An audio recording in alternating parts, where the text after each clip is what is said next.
Hey folks, this is Brian with another excuse me, Far Horizons update. Um, I have here in my notes about the Gauss rifle doing 46 damage, and then the high explosive round doing a 48 damage afterwards. That changes as we go along, but that's because we're trying to work the mechanics out. Okay.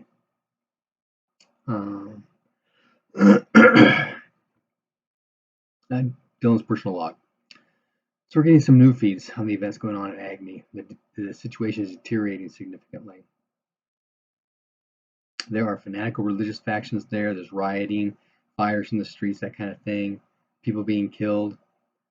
The Solarian Brotherhood has changed itself to the Solarian Party. And there are Solarian Party True Converts and Solarian Party Revised. And then there's still the Unity Party. Apparently they've got this reputation for blackmailing pure earthers. Industrial metals here, cybernetics, that kind of stuff. Our new pilot apparently knows a guy, Danny Matra, who's a diplomat in the capital there, New Delhi. But anyway, while we're on Baphomet, we got invited to a dinner party, an awards ceremony, so we have to go out and get black tie attire for this thing. There's a general who's retiring. He is Anchin Khan. He's a decorated commander for the for his Karelian campaigns. He's known for being a skilled strategist. And his unit survival rates are higher than comparable units, which is, he's looking out for his people. As we get to the dinner party, it's kind of those mingle, walk around. There's a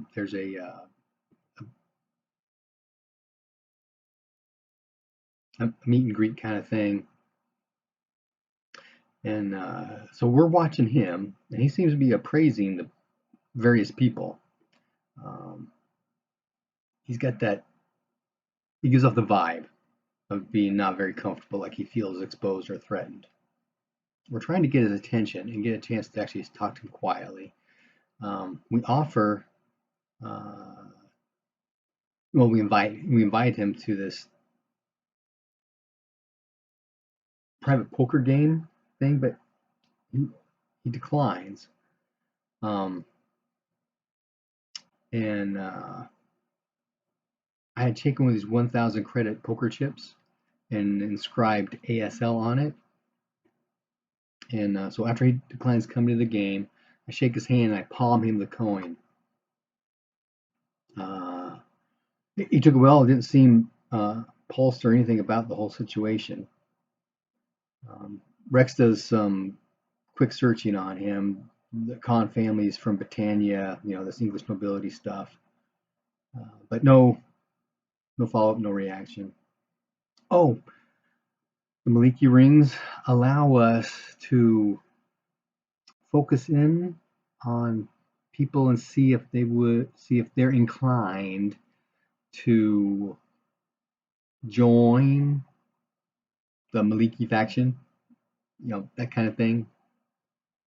I'm not sure how it works, but he came up positive on us, checking him out, which is why we tried to get a chance to actually talk with him and see if he doesn't want to actually join us, that kind of thing, right? So the next morning, we're emailed a request to meet in the ASL hangar to representative of apparently the rebel faction on Agni.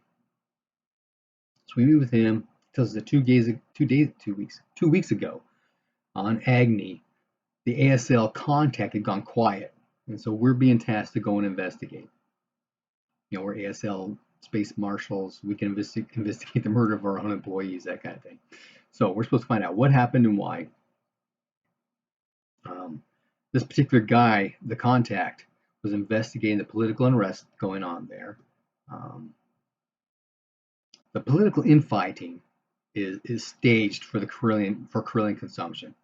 Now, the people are not really that polarized, so there should not be any actual rioting, etc., going on in the streets. The coalition, the CSA, knows that the Carillion problem is more important than each other, than each of our own individual issues. So while the talk is inciting, everybody understands it's for show. However, people dying in the streets is contrary to everybody's intent. There is an ASL facility in New Delhi, the capital, and they've got a Q section, so we're not too worried about gear and stuff. We're told specifically not to breach any cell security.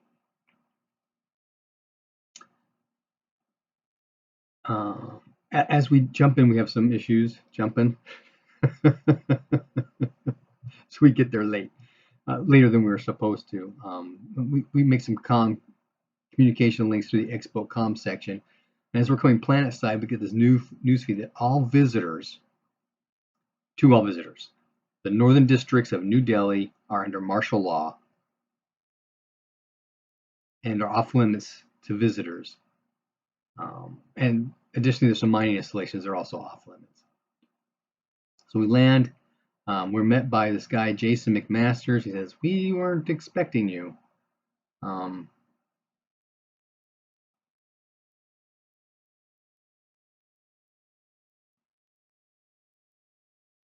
Through some chit chat with him, we find out that the other factions are becoming unhappy with the Unity Party, and that there was a protest in Gandhi Park where people were killed, and things just escalated from there. Then we mentioned, were you expecting someone 2 days ago? So he makes a call, and then escorts us to the ASL building. Our new POC, his name is Scott, meets us and takes us to his office, which is in the rebel territory part of the city of Gandhi, a section, and it's not titled that, but that's where it is. So we get in, and we're supposed to go into conference room 3 on the 34th level, and you can kind of see out and see all of New Delhi, 34th floor, right? But we cannot tell. This is set up just like the other time we were supposed to be on a certain floor and we knew we weren't. But he tells us that all hell is broken loose. The section chief is dead. There was a forensics exam, an investigation done in his apartment. They modify our badges and comm gear. So apparently they've got some kind of wavelength's not the right word. I'm not a comm guy, but some way of making us undetectable to Carillion sensors, that kind of stuff, or at least our common things. He tells us that over the last 20 years or so, the actual conflict has decreased, but is upstarted in the past 2 months. They did an autopsy on the section chief. He had a gunshot wound right through the heart. However, the time of death, based upon the body composition, was estimated to be a week prior to the tissue damage of the gunshot wound. You also notice that there's some strange brain chemistry going on. So we're going to head out to the apartment, check it out ourselves. We have to go through a checkpoint, and we can notice there's columns of smoke north of where we are. At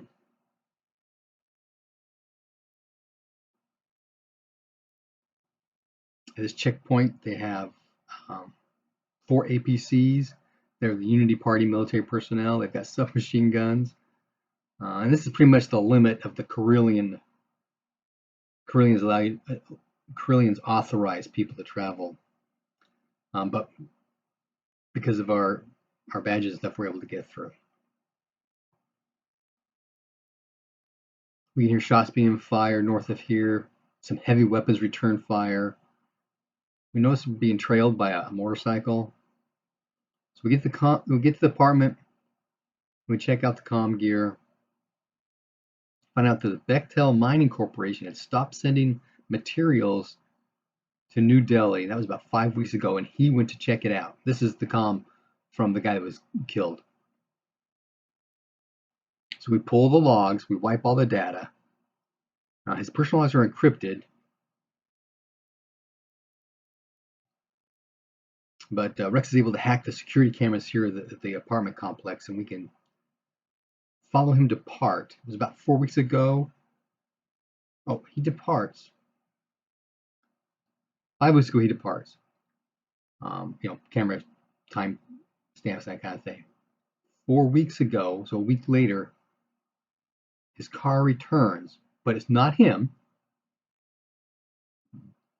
There is a large duffel bag, a second car with another duffel bag. Oh, second car in which the duffel bag, the guy who drove the car, enter into that.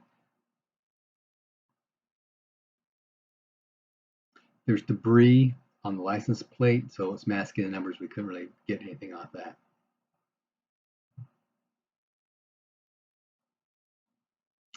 So the guy we're checking up on kind of listed as being the target for some reason. He tied the upsurge in the theological volumes with the loss of the communication out of the Bechtel mining operations. But all that started about 8 months ago. So we have another mystery. And personal log. That leads on to a whole slew of stuff that we're going to be doing at this mining facility later on. Lots of interesting stuff. Happy gaming.